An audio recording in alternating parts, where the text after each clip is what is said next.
درود بر روان پاک ناجی بشریت حضرت محمد صلی الله علیه و سلم و درود بر روان پاک جمیع شهدای کشور عزیز ما افغانستان.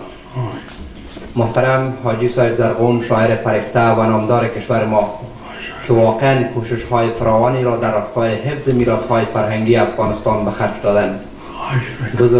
بزرگان، جوانان و سایر اعضای مجلس، السلام علیکم و رحمت الله و برکاته.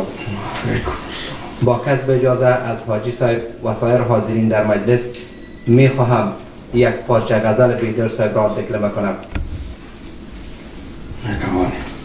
نیستی پیشک و از عالم پندار برا، نیستی پیشک و از عالم پندار برا، خویش را کم شمر از زحمت بسیار برا.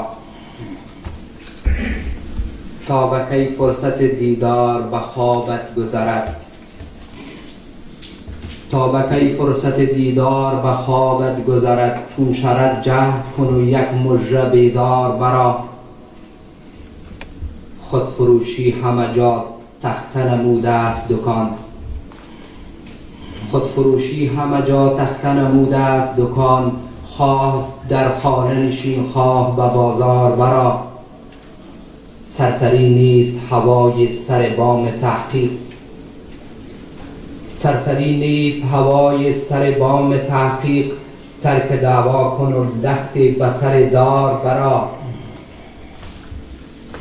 ناله هم بی مددی نیست به درگاه قبول، ناله هم بی مددی نیست به درگاه قبول، بال اگر ماند ز پرواز به منقار برا. شمع را تا نفسی هست به جا باید سوخت،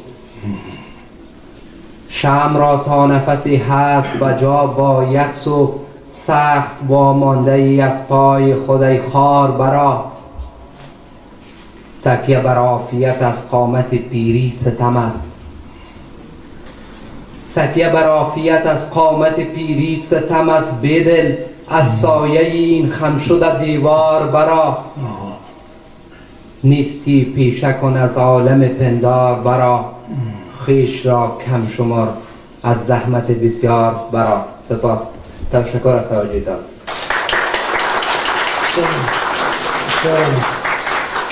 سلام قاری صاحب، خوش آمدین. خیلی میبینیم برکت انشاءالله روحانیت بیدل سر شاد میشه.